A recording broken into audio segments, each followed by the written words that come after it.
เมื่อคืนนี่ก็พากันนอนนี่แหละพอเครื่องพอคล้องน้ำไหนพี่น้องเอ้ยนี่เครื่องคล้องที่ทางเขาซื้อมาเนาะพี่น้องมีแต่รอพังคำตอบนะพี่น้องพังบ่ลากอะ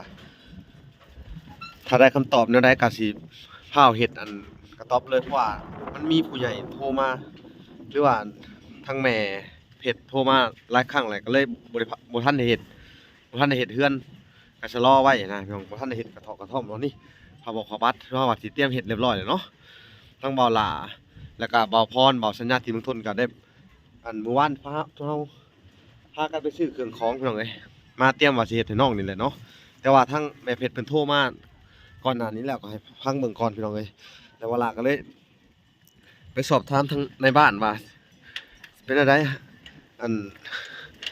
สิให้ไปบ่ใช่สินะวานนี่เพิ่นก็ว่าโอ้ไปได้แต่เขาหับถ้าทางนั้นเอาแฮงดีเพิ่นว่าเนาะทุกคนเนาะสิให้ทางอันน้องเบยเพิ่นได้อาบน้ำอาบซองพี่น้องเอ้ยหลังจากนั้นเนาะมาลากาสิซักผ้าซักแพรก่อนพี่น้องเอ้ยนี่ผ้ามันก็หลายนี่ผ้าที่ถือมานำเลยเสื้อผ้าอู้พี่น้องเอ้ยนี่ซักก่อนเอาเนาะทุกคนเนาะเบิ่งพี่น้องเอ้ยเสื้อผ้าบ่เป็นตาเลยพี่น้องเอ้ยอ๋อมันบ่มีน้ำเนาะหลังจากที่ว่าเฮามามาช่วยเหลือน้องเพิ่นพี่น้องเอ้ยนี่โอ้ส่งเสื้อบ่ได้ซัก2มื้อพี่น้องเอ้ยบ่มีน้ำเฮาก็เลยมาให้ทางอาเบยขอมาอาบอยู่นี่เนาะพี่น้องเนาะเพิ่นก็ดีพี่น้องเอ้ยเจ้าของน้ำบาดาลเพิ่นโอเคเนาะทุกคนเนาะบ่ละก็เสร็จเป็นที่เรียบร้อยแล้วอาบน้ำอาบในพี่น้องแต่งตัวซักผ้าเนาะนี่เฮาจะได้นำไปตากอยู่บนที่เฮาอยู่เนาะพี่น้องเนาะโอเคไปเพาะกับน้องอาเบยอยู่บนที่เฮาอยู่เลยพี่น้องเอ้ยโอเคเนาะทุกคนเนาะหลังจากกลับมาแต่อาบน้ำแล้วเนาะพี่น้องซักผ้าแล้วทั้งน้องเบยเพิ่นก็ต้มมาม่าต้มไทยทั้งไข่เอ้าเฮ็ดยังนะคือต้มไข่ใส่กับมาม่าแบบนี้แม่นเฮ็ดได้ไดนี่มาแล้วเขาจะทุบเอาไข่อ๋อมาแล้วเขาจะทุบเอาไข่ฮะทุบแล้วก็บิ๊กใส่ อืใส่เอา ม บ่อยากปนใส่กับมาม่าไปเลยบ่อันนี้ครั้งแรกบ่เขาต้มมาม่านี่แม่นที่ว่าได้กินสุกว่าที่ใดแม่นอืพี่น้องเอ้ยเบิ่งต้มมาม่ากับไข่ก็ใช้ไข่ว่าใส่เป็นหน่วยปอ เจ้าเคยอยู่เบาลาก็บ่เคยตัวจังถามนี่งงหมดเลยนี่โอ้ยเนาะ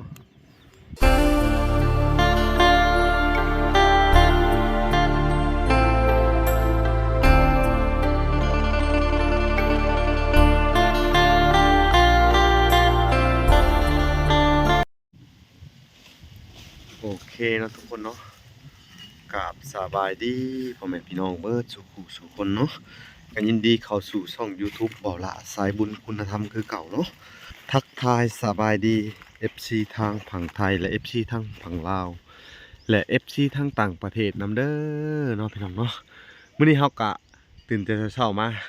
เฮาก็จะให้เอาไว้ขึ้นไปเอาเครื่องของเพิ่นเนาะพี่น้องเนาะหลังจากที่บ่าวละพาย้ายไปอยู่นํอันเพื่อนที่เฮาขอไว้เนาะพี่น้องเนาะขอไว้แล้วก็จะพาเพิ่นให้เพิ่นพาไปอันบ่อนที่เฮือนที่มีน้ำบ่หลายสิไปขออาบน้ำเนาะอาบน้ำแปรงฟันอาบน้ำเป็นอย่างทุกอย่างเนาะเอาเสื้อเอาลงมาแล้วตัวเก่าถิ่มเลยใช่ถิ่มรถตัวเก่าว่าเขาจะไปขออาบน้ำบาดาลของเขามันขาดแล้วเอาตัวใหม่ที่อ้ายให้มาลงไปเลยเนาะที่ไปขออาบน้ำในน้ำเขาก่อนพี่น้องเอ้ยหลังจากที่ว่ามื้อคืนเนี่ยบุญให้เพิ่นนอนเลยนี่เนาะเพราะว่านอนคืนหลังจากที่บอลามาเห็นเพิ่นเลยแล้วก็มีก่อนที่บอลาสิมาเป็นแรกมือนะก่อนที่มานอนเลยคือว่าจะว่าอีหยังมากวนเจ้าอยู่พี่พ่อแม่นมันเป็นโตมันเห็นอะไรมันลอยอ่ะลอยอะไรนี่แม่นคือเป็นว่าเป็นตะยานที่มันลอยมาอ้อมต้นไม้อ้อมเคลื่อนอยู่บ่แม่นอ้อมทีอ้อมไป3 รอบแล้วก็ไปไว้หายมื้อคืนน่ะนอนรับอยู่บ่คืนน่ะ บ่อยากหลับปานใดเลยจนตี 5ตี 4จังได้หลับ อืม แล้วก็วิทย์ตอนนั้นเขาก็จูดแถวนี้จูดไปเรื่อยๆอยู่ที่กระดังอีก อันนั้นใด แม่น กองไฟกองน่ะเนาะอันนี้ไม่ไหม้หล่นมาตลอดเนาะ แม่น นี่จุทุกๆครั้งที่เจ้านอนป่าเนี่ยเจ้าเฮ็ดอะไรมา ดังไฟ ทางไผ แม่น นอนในป่าในดงนี่ แม่น แต่ว่านอนในป่าเพิ่นบ่เจออีหยังบ่ได้ทำเลยหยังแต่ว่าเจอในก่อนที่อ้ายสิมานี่เนาะ แม่น แค่แต่อ้ายมาทันเนาะ แม่น อันหลังจากที่ว่าอ้ายมาแล้วพาไปนอนอยู่ไสว่าอ้ายมาอ้ายก็พาไปพักอยู่หั่นเลยเนาะ โดย เอาเนาะทุกคนหลังจากที่บ่หลามาเพิ่นก็เว้าเรื่องอันนั้นให้ฟังกันว่าทุกมื้อแล้วก็พาไปพักอยู่นำมันเรือนหลังนั้นเนาะ โดย แล้วเฮาก็บัดนี้เฮาก็สิพากันไปอาบน้ำเนาะพี่น้องเนาะแต่ว่าเรื่องราวของน้องอเวยอันที่เอาไว้เล่าอีกข้างหน้าเนาะ โดย ชีวิตเพิ่นน่าสงสารนี่พี่น้องเอ้ยไปเฮาไปหาอาบน้ำกันบ่ได้มาเอาเครื่องแต่ว่านี่เครื่องนี่เนาะแต่ว่าเครื่องอันที่ทั้งเบาแสนเอาให้ทั้งบ่ลาเอามากะเต็มเลยพี่น้องเอ้ยมีโซล่าร์มีทั้งโซล่าร์เซลล์แล้วก็มีหลายอย่างเพราะว่าเฮาต้องรอฟังคำตอบอันทั้งในบ้านแล้วก็อันน่ะเอ้าเทื่อหล่นน่ะรอฟังคำตอบอันในบ้านสองฝ่ายเนาะในบ้านสนุนในบ้านประตูโจยกับอันในบ้านอันนี้แหละนาทองเนาะพี่น้องเนาะว่าสิโยกย้ายน้องได้บ่จังไดเนาะแต่เพิ่นประชุมงานกันมื้อนี้แหละน่าจะเป็นมื้อนี้หรือจังไดเนาะพี่น้องเนาะประชุมกันเกี่ยวกับที่เอาอันโยกย้ายน้องมันสิโยกได้บ่นะพี่น้องแต่ว่าผู้ใหญ่บ้านท่านนี่ก็ยินดีเนาะพี่น้องเพิ่นก็อันโยกย้ายได้เพิ่นก็สิเฮ็ดไว้โยกย้ายให้เนาะพี่น้องเนาะมันก็แจรถเป็นได้ใช่ต้นนั่นแหละบ่ เออ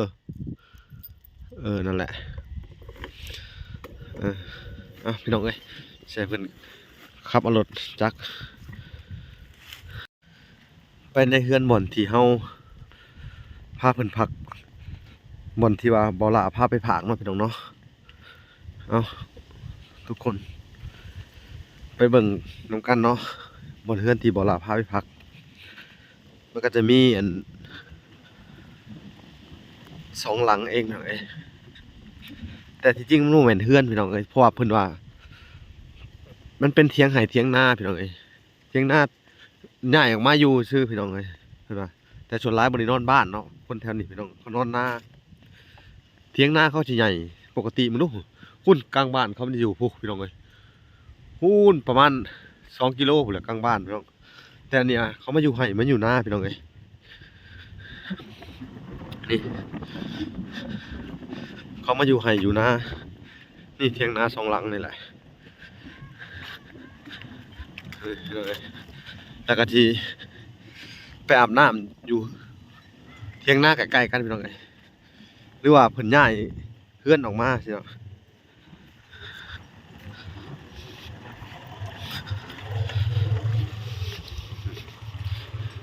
เมื่อคืนนี่ก็พากันนอน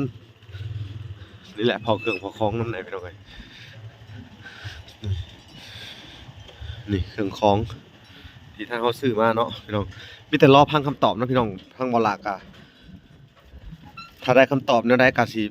พาเฮ็ดอันกระต๊อบเลยเพราะว่ามันมีผู้ใหญ่โทรมาหรือว่าทางแม่เพจโทรมาหลายครั้งแล้วก็เลยบ่ทันได้เฮ็ดเฮือน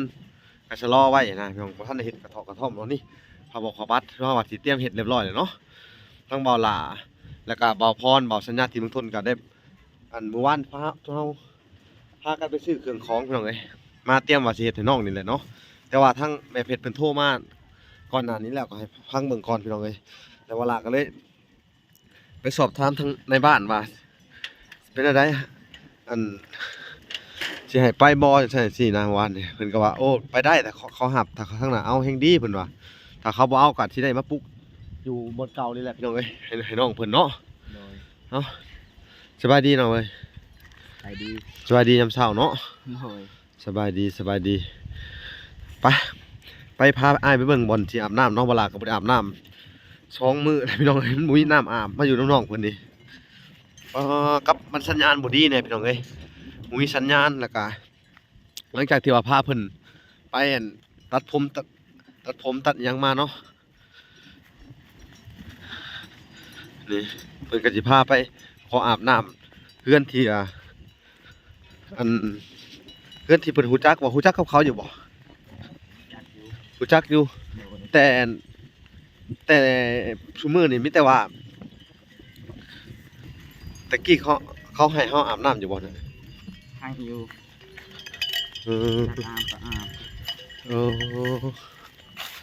เนาะแต่ว่าอาบหลายเฮาก็เกรงใจแม่นบ่ โดย เนาะโอ้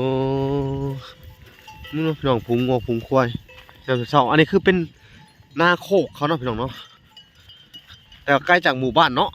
โดย ว่าจะไปอยู่ป่ะโธ่นี่งัวควายน้ำเศร้าๆพี่น้องเอ้ยโธ่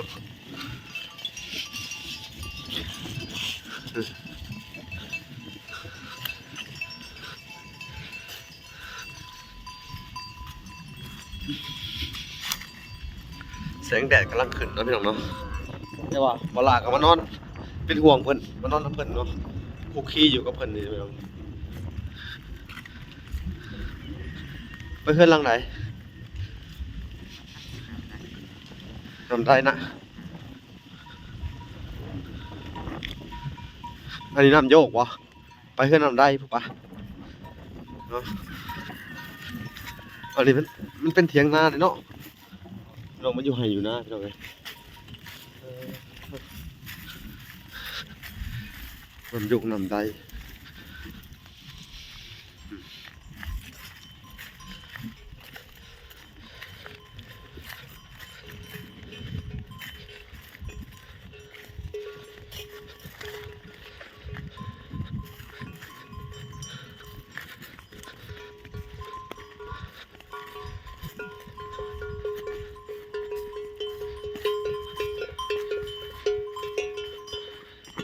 เสียงเคาะงัวพี่น้องเอ้ย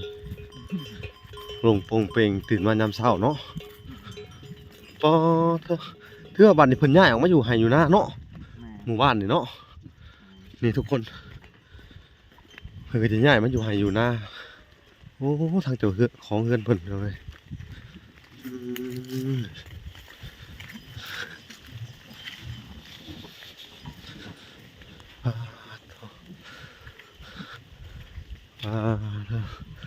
สบายดีเด้อสบายดีสบายดีเด้อสบายดีเอออยู่ดีแห้งเนาะ จ้าอยู่ดีมีแรงอยู่จ้า โดยมื้อนี้ขออาศัยอาบน้ำอาบในหน่อยเด้อ ได้ เนาะพาน้องเพิ่นมาอาบน้ำอาบในเนี่ยว่านี่ก็บ่ได้อาบน้ำพี่น้องเอ้ยสวัสดีเอ้ยสาวสวัสดีโดยไปเฮ็ดเวียกใช้เนาะอ่านมื้อนี้ ไปออกชวนนี่นะออกชวนออกหา โอ้โดยดีวะเนี่ยเฮาก็มาสาดแบตน้ำเพิ่นเนาะพี่น้องเนาะมันสัญญาณก็บ่ดีแท้ๆเนี่ยบ่มีสัญญาณโทรศัพท์พี่น้องเอ้ย เปิดไฟเบิ่งเรื่องน่ะ เออฮะ เริ่มเข้าไปอาบเลย ไปอาบน้ำเลยวะนี่ แม่ เอ้าเข้ามาได้ไหมจะอาบก่อน เจ้าเลยอาบเขาบอกอาบได้ เราทุกคนเนาะจะให้ทั้งอันน้องเบยเพิ่นได้อาบน้ำอาบซองพี่น้องเอ้ย อาบไปดำเลยเนาะทานจะโคตรเลย เออ แล้วก็ซักน้ำเด้อเสื้อผ้านะ ซักไปเลยเลย เออฮะถอดแน่นอันนั้นอันนี้นะพี่น้องขอโทษขออภัยนำเด้อเพิ่นที่อันนั้นเนาะให้เพิ่นซักเสื้อผ้าน้ำเนาะพี่น้องเนาะงงมาทางนี้กับหมักม่วงพี่น้องเอ้ยป้อหมักม่วงกับของเพื่อนเพิ่นคือมันหน่วยใหญ่แท้พี่น้องมันหล่นน้ำต้นนี่เนาะหมักม่วงนี่บ่จับเลยพี่น้องเอ้ยจะให้ทางน้องเอาเว้ยอาบน้ำซักเสื้อผ้าเนาะบ่ลาก็สิอาบน้ำพี่น้องเอ้ยนี่น้ำมันก็บ่อยากหลายปานใดเนาะ จ้าแม่ เออ กระทั่งตื่นมันชื่อหิน เออทางตื้น จ้ามันเบิดเลยตรงไหนเนี่ย ว่าแต่นะ กวาดเลย โอ้ทางจักเม็ดอันนี้ อันนี้เช้าแมส 20 เม็ดหนึ่ง จ้า โอ้คือว่าทางกัน ทั้งพืชมันเป็นหินดาด มันทางลงไปเลิกบ่ได้เนาะ ทางเลิกบ่ได้ โอ้งบบ่พอเนาะโดยเอ้าขอบใจเด้อขอบใจ เดินแป๊บน่ะลายอยู่ เนาะ เพราะว่าฝนตก แม่น หน้าแรกน่ะมันแห้ง หน้าแรกแล้วบ่มีน้ำเลยเนาะ แห้ง อืม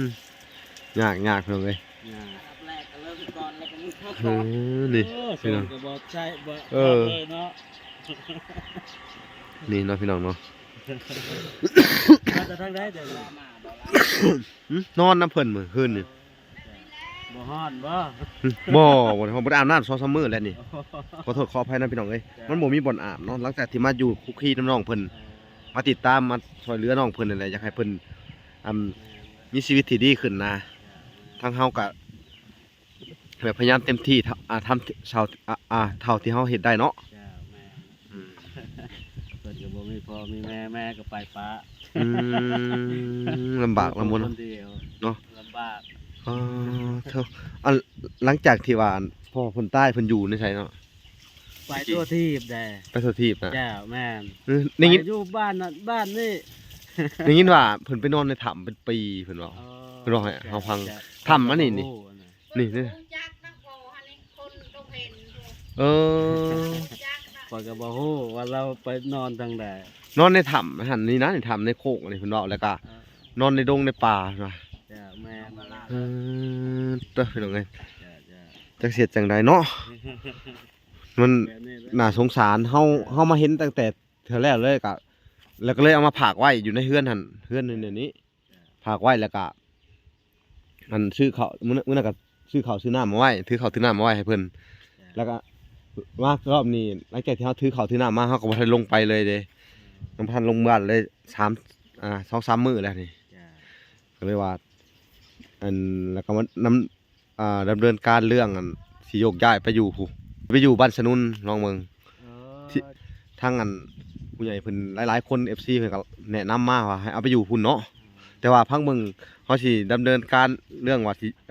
ทางหน้ามันสิรับบ่นะแต่ว่าทางนี้ โอ้ยเบิ่งเบิ่ง โอ้ยโทษ โทษโทษ เออ อันนี้ก็ว่าจะโทษที่โทษ เออ โทษโทษโทษ บ่เป็นหยังเด้อแล้วก็อันถ้าพังแต่คำตอบผู้ใหญ่บ้านทั้งบ้านสนุนว่าเพิ่นรวมตัวกันแล้วทั้งในลูกบ้านเพิ่นว่าสิเอาไปอยู่นํได้บ่นะ จ้าจ้า ถ้าเพิ่นบ่ได้เอาไปอยู่นำกะเฮาก็สิให้เพิ่นอยู่บนเก่านี่แหละ อืม ถ้าเพิ่นชาวบ้านบ่ฮับบ่หยังอะนะ จ้า ชาวบ้านฝั่งนั้นเขาก็ต้องรวมตัวกันก่อนเนาะ แม่นแม่น กว่าสิฮับคนคนหนึ่งเข้ามา แม่นและ มันยากได้เนาะการดำเนินการนี่เพราะว่าคนบ้านนี้แหละสิไปขออยู่บ้านนู้นมันก็ยากได้ได จ้าแม่น นอกจากเขาสิไปเฮ็ดธุรกิจบ่หรือว่ามีหยังมันบ่ จ้าจ้า เฮาไปซื้อที่ซื้อทางไว้แล้วก็อันมีห้านค้าห้านหยังแล้วเฮาไปเฮ็ดได้เนาะ จ้า แต่ว่าเฮาอยู่ไปดนๆเฮาจึงสามารถได้เนาะแม่นบ่แหละ แม่น จนเขาฮู้ชินตัวเฮาแต่เฮาไปเนี่ยปุบปับรถนี่ยากได้ ยากยากแม่น อ่ะ เพื่อเขาสิยอมรับนะคือหมายความว่าถ้าเกิดเฮาสิไปอยู่นํเขานี่เขาต้องไปสร้างมิตรสัมพันธ์กับเขาเป็นปี2 ปีหรือ3-4 ปีเขาจึงโยกย้ายได้เนาะ แม่น เพราะว่าคนลาวมันแต่นี่แบบนี้เนาะ จ้า การที่จะโยกย้ายนี่เพราะว่าบางเทื่อมาแต่ที่อื่นเขาบ่ฮู้ว่าเขาบ่ฮู้เด้ว่าเป็นอิหยังหลายอย่างเนาะเพราะว่าความเดือดร้อนซุมื้อนี้มันก็อันมันบ่ฮู้ไผเนาะ จ้า บ่ฮู้ใจคอไผนี่แหละคือเบาหลาเว้าทุกคนเนาะเพราะว่าการโยกย้ายนี่มันบ่แม่นเรื่องอันง่ายพี่น้องเอ้ยเพราะว่า แม่นแม่น การที่ว่าจะเอาคนหนึ่งนี่ไปอยู่โลดนี่มันบ่ได้เนาะพี่น้อง บ่ได้ คือนักยกตัวอย่างเนาะคือเฮามีลูกมีเมียยังว่าอันเฮาไปสู่เขาหับผู้กันเบิดเนาะว่าเฮาเอาลูกเขาก็เฮือนนั่นกับหับเอาเฮามันบ่ จ้า เฮาไปสู่เขาเนาะอืมอันนี้คือแบบไปแบบโดดเดี่ยวเลยนะบ่มีหยังเลย เขาก็ทำใจยอมรับยากได้ แม่นแม่นแม่น แม่นว่า ต้องปรึกษานายบ้านพ่อบ้านทั้งคนเอง แม่น จ้าคือนายผู้เตะทั้งคนละ แม่น จัง แต่ว่า ให้เขารับผู้นะ เออ เพราะว่า ไปได้ ผู้ใหญ่ก็ยังบ่ชุดน้ำผู้ใหญ่ไดเพราะว่าเพิ่นเนี่ยสิประชุมลูกบ้านทุกคนเลยว่าเห็นดีนำบ่นะ จ้า ว่าสิรับอันน้องเว้ยนี่นะเอามาอยู่นำเอ้าพี่น้องเอ้ยเพิ่นก็แล้วแหละใส่สบู่อยู่บ่แหละ ฮะ ใช่ก็ ใส่ เสื้อน่ะซักก่อนแม่เสื้อซักก็โลด หนาว อาบคาโต้เลยบ่ฮะ มันหนาว มันสิอ๋อ ทอดเลยส่งกันดิ ส่งก็บ่ได้ถอดเลยเนาะ แม่นซักคาโต้เลยก็ได้ แต่คาโต้แล้วไปเปลี่ยนทุกคนเด้อ เด้อ เอาซักเมื่อแล้วก็นุ่งเข้าไปแล้วเปลี่ยนอยู่เฮือนน่ะโอ้ยพี่น้องเอ้ยลำบากลำบนซักก่อนใช้แผบที่เฮาถือมาหาเอาซักก่อนเฮาก็ยังสิซักส่งเสื้ออยู่พี่น้องเอ้ยนี่คอดำอี้เลยนี่ แป๊บก็มีอยู่ได้นะ เออ บ่ลา เออ พานานแล้วเอาเมื่อก่อนกับพยานน่ะ เออเพิ่นสิเมื่อก่อนพี่น้องเฮาจะอาบเต็มหลังเนาะ จ้า โอ้ขอบใจเด้อมื้อนี้ขอมาอาศัยอาบน้ำชั่วคราวเด้อเนาะพี่น้องเอ้ยน้ำบาดาลเพิ่นนี่ มันแห้งเนาะว่าน้ำกับเจาะอันบ่เลิก จ้า เอออืม เจาะเลิกบ่ได้มันถึกหิน อืมแต่ว่าเรื่องยกย้ายนี่พังเบิ่งมื้อนี้แหละเพิ่นเว้ากันสิปรึกษาคุยกันพี่น้องเอ้ยเพราะว่าเป็นจังไดก็ทั้งให้ทั้งบ่แสนพี่น้องเอ้ยอันดำเนินการทางนั้นแต่ทางนี้บ่ล่ะเคลียร์ตั้งแต่เช้าๆมื้อวานนี่แหละเนาะแต่ว่าไปถามแล้วว่าผู้ใหญ่บ้านทางนี้ก็ครับเอาเราเบิดแล้วเขาก็บ่ได้ทิ่มบ่ได้ปะดอกแต่ว่า อันขอแต่ชุมเจ้าเฮ็ดเฮือนเฮ็ดซ่านเพิ่นว่าเขามีเฮือนมีซ่านซื้อที่น้องเพิ่นหั่นน่ะอันกะผู้ใหญ่บ้านก็บ่มีปัญหาหยังหั่นน่ะแล้วผู้ใหญ่บ้านก็ว่าแฮงดีแฮงอยากให้เพิ่นมีที่มีทางมีเฮือนมีซ่านจะได้อยู่เนาะก็แม่นอยู่เนาะแต่ว่าเฮาก็อยากให้เพิ่นมีเฮือนมีซ่านนอนเป็นหลักเป็นแหล่งนั่นแหละอยากให้ดึงเข้ามาในชุมชนคือเก่าเนาะแต่ว่ามันก็เป็นอันจุดประสงค์ของหลายๆคนแน่พี่น้องเอ้ยนำเสนอมาว่าให้ไปอยู่นํลุงโจ้ยนะแล้วก็บ่าวสายพ้นพี่น้องเอ้ยแต่ว่ามันการดำเนินการเนาะมันก็ยากแน่คือมีมื้อนั้นเนาะมื้อนั้นก็มีอันผู้ใหญ่จากฝั่งไทยว่าสิมารับตัวเอาไทยเฮาก็บ่ให้ไปเนาะพี่น้องเนาะเบาหลาก็บ่ได้ให้ไปเด้อพี่น้องเอ้ยเพราะว่าเฮาก็บ่ฮู้ที่มาที่ไปของเขาผู้นั้นเนาะอยู่ซื่อๆกันสิมารับเอาโลดมันก็เป็นไปบ่ได้เนาะพี่น้องเนาะโอ้ยเฮาก็ว่าเพิ่นก็ลงทุนขับรถมาก็ด้วยความหวังดีเนาะจักหวังดีหวังร้ายเฮาก็บ่ฮู้เนาะแต่ว่าขอบใจเนาะขอบใจผู้ที่หวังดีที่อยากช่วยเนาะแต่ว่าทางเฮาต้องติดตามเบิ่งเนาะว่าคนนี้มันไปอยู่ใช้ตกระกำลำบากแบบใดเนาะหลังจากที่ว่าทีมงานเฮาเข้ามาเลยเนาะเฮาก็อยากฮู้อยากเห็นว่าอันเพิ่นมีชีวิตดีขึ้นบ่นะแม่นบ่แหละอันนี้แบบปุบปับที่มาเอารถนะมันก็ยากแน่เนาะอันนี้คือกันแบบเดียวกับชาวบ้านนั่นแหละอันปุบปับสิให้เราไปอยู่รถมันก็ยากได้แม่นบ่ ต้องศึกษาหลาย เออ ปี ศึกษาหลายปีคือแบบคือว่าล่ะว่านะทุกคนเนาะมันบ่ได้รับกันได้ง่ายๆได้พี่น้องเอ้ย แม่นแล้ว อืม แบบว่ายังบ่ไว้ใจนะ อืม บ่ไว้ใจ อืม จะคนเป็นแบบใดเนาะ แม่น มา อืม ปุ๊บปั๊บรถก็เขาก็ บ่ได้เลย ใจแน่น้อยนึง ลำบากใจแม่นนอกจากคือบ่ล่ะว่าแล้วไปเฮ็ดอันธุรกิจแล้วอาศัยอยู่นำเพิ่นเป็นปี2ปีเพิ่นฮู้กันแล้วเด้บัดนี้มีหมู่บ้านนี่มาอยู่ดีบ่เขาบ่ดีเขาก็บ่ให้อยู่อีกได้เนาะ จ้าแม่ ดินเจ้าก็ยาได้แต่ว่า จะว่ามีพี่น้องหรือว่า อ่า ญาติอยู่บุญ เซ็นเอาเนาะ จ้า เซ็นเอาว่าผู้นี้สิรับห้องเอานะ บ่มีญาติพี่น้องก็บ่มี โอ้ ไป ย ปุ๊บปั๊บรถก็บ่ได้ทั้งหมดเลย แต่ว่าแม่นรอลุ้นกันพี่น้องเอ้ยมื้อนี้แหละก็ จ้า คำว่าสิได้คำตอบว่าคำว่าได้แล้วก็มื้อหน้าพี่น้องเอ้ยให้เพิ่นประชุมกันดีๆกันทั้งเจ้ากับอันค่าเวียกสิไปน่ะเนาะ จ้าจ้า โอ้ขอบใจเด้อ จ้าจ้าจ้า อันเสียเวลาสละเวลามาคุยนํพี่น้องเอ้ยก็มาอาศัยน้ำเพิ่นอาบแล้วเฮาสิอาบน้ำเนาะ อาบน้ำก็ไปแล้วน้ำก็แห้งเนาะ นี่พี่น้องเอ้ยเจาะลงลึกก็บ่ได้เพิ่นว่ามันค่าหินดาน ค่หิน เออ บ่คำเจาะหมองอื่นน่ะคือสิได้อยู่ โอ้โดย คำนาฝนนะพออาบได้อยู่หนาฝนบ่แห้ง อืม หนาแรงนี่มันแห้ง เนาะว้าพี่น้องเอ้ยเอ้าจังได๋ก็ขอบใจเด้อโดยสบายดีอ๋อขอบใจหลายๆเด้อมื้อนี้ก็มา ไปได้บัดนี้ โดย เจ้าคำน้ำแห้งนะขึ้นไปเปิดเลยเด้อนี่ โอ้ได้ ขึ้นรถนี่ เด้อ เด้อพ่อไปเด้อนี่เด้อขึ้นเปิดเด้อดิ อืมพี่น้อง ค่อย เอ้ย ๆเปิดไปนี่แหละ ค่อยเปิดไปแล้วได้ โอ้ มันแห้งละปิดไว้ก่อนเดี๋ยวนั้นนะ โดย จ้า ขอบใจเด้ออ้าวโชคดีเดินทางปลอดภัยเด้อไปเฮ็ดเวียกเนาะ จ้าไปเรียกก่อน ขุดมันพี่น้องเอ้ยบรรยากาศยามเช้าๆนี่แสงแดดพี่น้องต่อไปก็เฮาโอเคเนาะพี่น้องเฮาใช้เป็นเมือกก่อนพี่น้องเอ้ยโอเค หลังจากนั้นเนาะมาลากาสิซักผ้าซักแพรก่อนพี่น้องเอ้ยนี่ผ้ามันก็หลายนี่ผ้าที่ถือมานำเลยเสื้อผ้าโอ้พี่น้องเอ้ยนี่ซักก่อน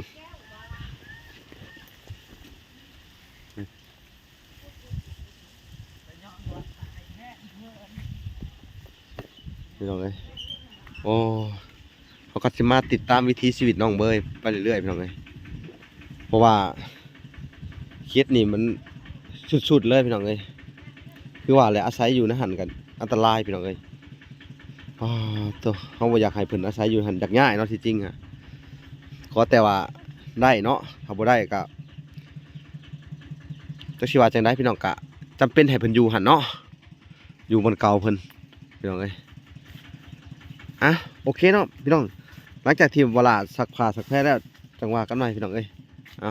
โอเคไปติดตามตอนต่อไปเอาเนาะทุกคนเนาะเบิ่งพี่น้องเอ้ยเสื้อผ้าบ่เป็นตาเลยพี่น้องเอ้ยมันบ่มีน้ำเนาะหลังจากที่ว่าเฮามามาช่วยเหลือน้องเพิ่นพี่น้องเอ้ยนี่โอ้ส่งเสื้อบ่ได้ซัก2มื้อพี่น้องเอ้ยบ่มีน้ำเฮาก็เลยมาให้ทางอาเบยขอมาอาบอยู่นี่เนาะพี่น้องเนาะเพิ่นก็ดีพี่น้องเอ้ยเจ้าของน้ำบาดาลเพิ่นเสียที่แต่ว่าน้ำมันเลิกอะไรมันตื้นไปพี่น้องเอ้ยมันตื้นไปเหมือน20 เมตรนึงเนาะเราก็ต้องขอบใจเพิ่นพี่น้องเอ้ยที่ว่าให้ทั้งบ่าวหล่าได้มาซักเสื้อผ้าได้มาอาบน้ำพี่น้องเอ้ยเอาโอเคเนาะอาบน้ำเสร็จเนาะก็จะสัมภาษณ์น้องต่อเลยพี่น้องเอ้ยโอเคเนาะทุกคนเนาะบ่าวหล่าก็เสร็จเป็นที่เรียบร้อยแล้วอาบน้ำอาบในพี่น้องแต่งตัวซักผ้าเนาะนี่เขาจะได้นำไปตากอยู่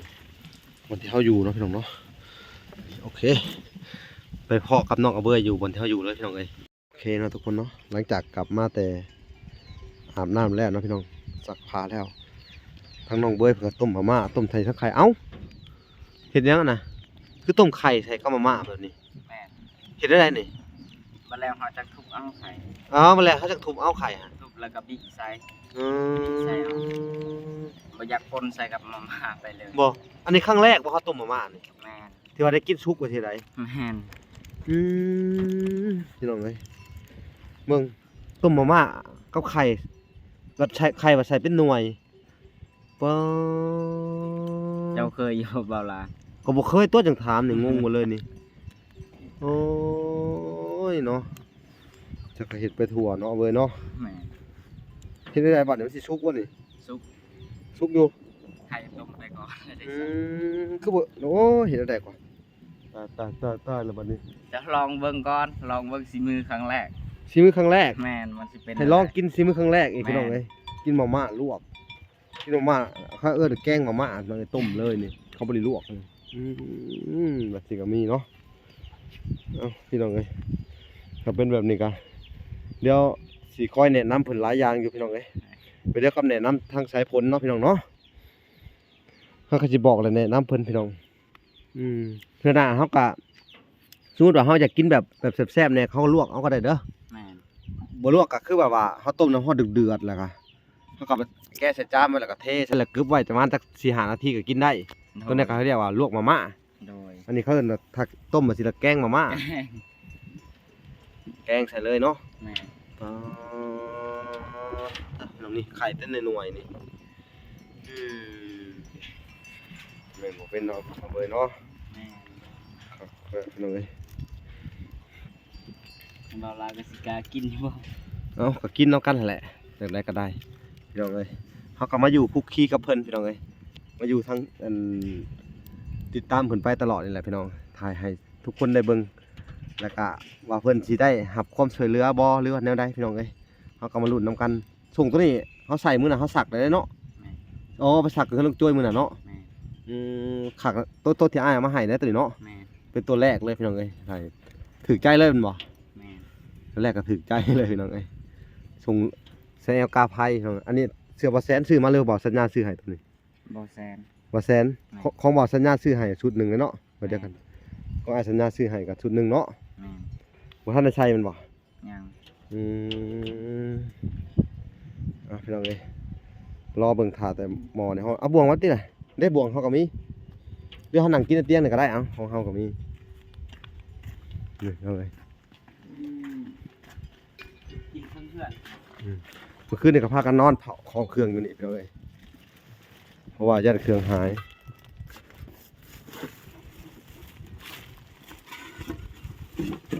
เพราะว่าล่อเนาะ ๆ รออันทางในบ้านเพิ่นคุยกันก่อนพี่น้องเอ้ยว่าสิเอาจังไดดีถ้าว่าในบ้านว่าอันบ่ได้เลยเนาะเฮาก็สิลงมือเฮ็ดอันนั้นเลยกระทบน้อยก่อนพี่น้องเอ้ยกระทบน้อยไปก่อนเนาะ โดย บ่เป็นหยังพี่น้องเอ้ยเฮ็ดกระทบน้อยไปก่อนหั่นนะ มื้อนี้น่าจะได้ลงมือแหละพี่น้องเอ้ยฟังคำตอบเบิ่งก่อนถ้าบ่มีคำตอบเขาก็เฮ็ดเลยเฮ็ดกระต๊อบน้อยเลยเขาไปหาตัดไม้แล้วก็ น้ำมันสิบ่หลายโพดบ่หลาย ใช่เมื่อว่าพี่ลองซีมึงสีมือนะเป็นอะไรแต่ก็บ่ได้ปรุงอหยังเนาะเครื่องปรุงมันเองพี่น้องเอ้ยแต่ว่าไข่ที่ไข่นี่เฮาทุบใส่เลยก็ได้กินกับมาม่านี่มันสิแซ่บกว่าแบบเฮาลวกไข่ใส่เลยนะ ลวกไข่ไปเลย ลวกใส่กับมาม่าเลยมันสิแซ่บกว่าเด้มีรสชาติ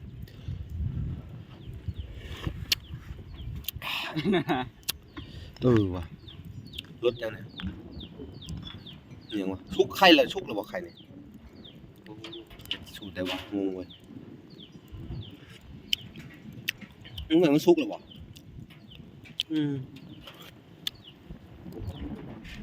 มันก็เป็นตาแซ่บอยู่แล้วเฮ้ยเฮ็ดต้นเติร์ดแล้วบ่นี่ โดนเติม ต้นเติร์ดกับโป้งเลยมันสุกตัวนี้ ปงเลยบ่ อย่ามันอืดเด้ชิ้นมันอืดแล้วกินบ่แซ่บ ไข่บ่อยากสุกปานใดก็ใส่เลย ลวกเลย ใส่มันก็ลวกเองมัน เอาทุบใส่นี่เลยก็ได้เอากินไปลวกๆอ่ะ กินเพื่อน กินทั้งเพื่อนไปเอาเลยเอาขึ้นมาติดตามวิถีชีวิตเพิ่นเนาะพี่น้อง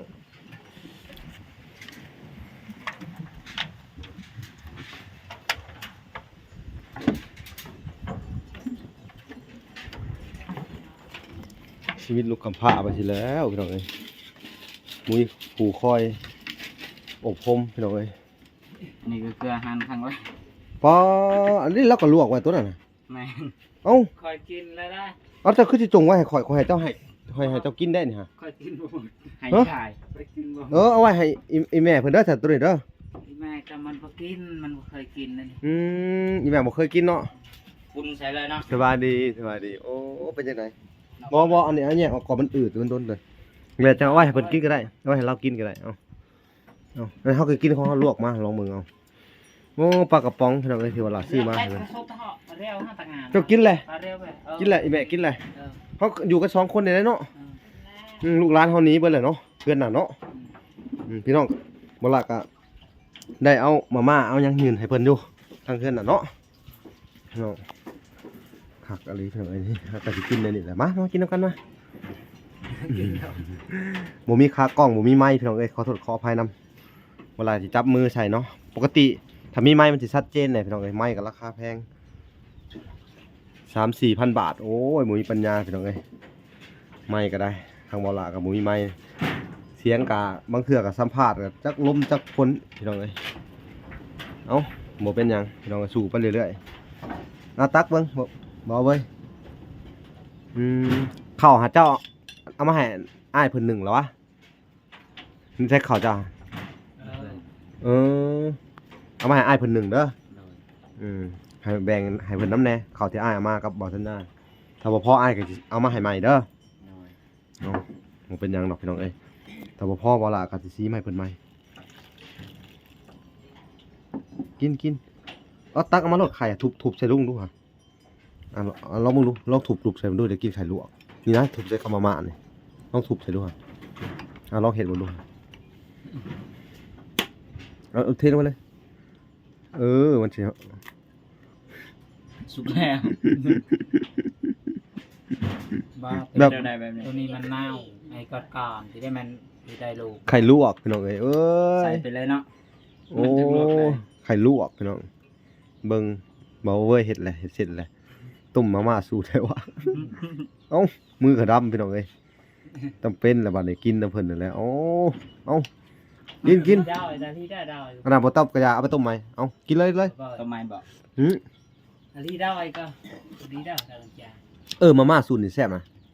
กินทุ่นป้ากิน อันนี้ก็ได้ กินอยู่ดีป่ะกินประมาณชั่วโมง มา กิน ไม่แม่มาแม่ตู้บ่สบายเนาะเป็นหยัง มันเป็นไข้ เป็นไข้จักมื้อแล้วนี่ฮะ บ่ได้ลายมือมันเจ็บท้องดีท้องแล้วก็เป็นไข้ตา เป็นท้องเป็นเจ็บท้องเนาะได้พากันหาหมออยู่แล้ววะ หาแล้ว มันบ่ได้งินเจ้าเอิญบ่ห่างมันบ่ได้งิน มันบ่ได้ยินมันบ่ได้ยินเนาะห้องกะคอยนี่มันบ่ได้ยินเลยติ เป็นหัวเป็นหูนวก เป็นหูหนวก หนัง โอ้พี่น้องเอ้ย อ้าวมาเด้ออ่ะห้อง FC มากินข้าวน้ำแน่ มา ห้อง เด้ พ่อๆแม่ๆเด้อห้องอีแม่เด้ พ่อๆแม่ๆกินข้าวเด้อ พ่อๆแม่ๆจากเมืองนอกเมืองนาพี่น้องเอ้ยมาเด้ออีแม่ตู้มากินอาหารบ้านนอกบ้านนาเฮาพี่น้องเอ้ยก็บ่ได้บ้านนอกแล้วมาม่าเนาะบ้านนอกก็คือขวดจุ๊บจีนนี่พี่น้องเอ้ยจุ๊บจีเจ้ามันพุดมาแต่เช้านี่บ่ พุทธิเศร้า มีแต่เจ้าแล้วเห็นอยู่พวกกินเนาะให้แม่เพิ่นกินเลยจะอยู่น้ำแม่เนาะพี่น้องคุดจุบจีเบิ่งสิลองกินเบิ่งปกติก็บ่ค่อยกินปานใดเด้อจุบจีพี่น้องเอ้ยปกติเวลาก็บ่ได้เคยกินปานใดเนาะพี่น้องเอาลองเบิ่งบ่มักจุบจีเขาแม่งซ่างอะนะกินแม่งแข็งเลยนะมันไม่กินเนาะพี่น้อง ไปหาอูดเอาแมงโยกตามดงได้ มีนะ มี แม่งเยอะได้ แม่น อ่ะไปหาอูดเอาเนาะจังหน่อยเนาะเข้าแล้วเนาะ อืม อูดมากินลองเบิ่งดู ทางตรงจะรึงดิบ่ พี่น้องเอ้ย เดินมารำตัวเอง เพิ่นสิพาเฮาไปอุดแม่งโยะเนาะ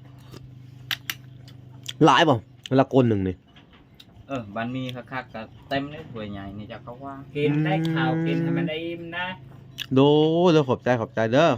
เพิ่นก็เป็นห่วงเฮาพี่น้องเอ้ยเจ้าของเฮือน เอ้ยน้องกันเนาะ เพิ่นน่ะเอ้ยน้องกันโอ้แม่นเอ้ยน้องกันพี่น้องเอ้ยแม่นฮักแพงกันเด้อเนาะเฮาเอ้ยน้องกันได้เอาพี่น้องเอ้ยนี่มาทุกคนเด้อ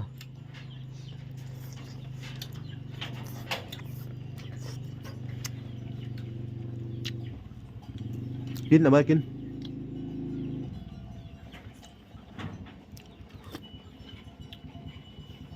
ไผวะ แม่ค้าหมดแดง มันข้าวหมดแดงกลับมาเนาะ เอาไปเลย ปกติมิแต่ไปแย่ไข่หมดแดงบ่เจ้าไปแย่ไข่หมดแดงตลอดเนาะ ไปไป หมดย่างร้ายเลยยามนี่เนาะ ร้านมันพอบ่ ไป ใช่ เพื่อเบิ่งไม่ข้าวหมดแดงก่อนไปยังไง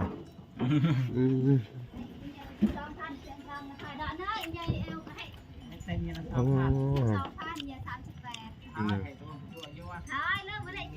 มันชื่ออันนี้เพิ่นมาซื้อไข่หมดแดงเนาะเพิ่นมาซื้อไข่หมดแดงทางอันอ้ายเพิ่นเด็กไปแย่ไข่หมดแดงขายคู่มื้อพี่น้องเนาะตะกี้ที่เฮาก็ไปแย่ไข่หมดแดงกันบ่ แม่น เว้ย แม่น แย่ไข่หมดแดงขายนี่ แม่น เอานั่งดีๆนั่งดีๆเบิ่งดูนั่งดีๆตะหมอบก็ได้ตะหมอบกินก็ได้ ตะหมอก เอานั่งดีๆนั่งดีๆ เออ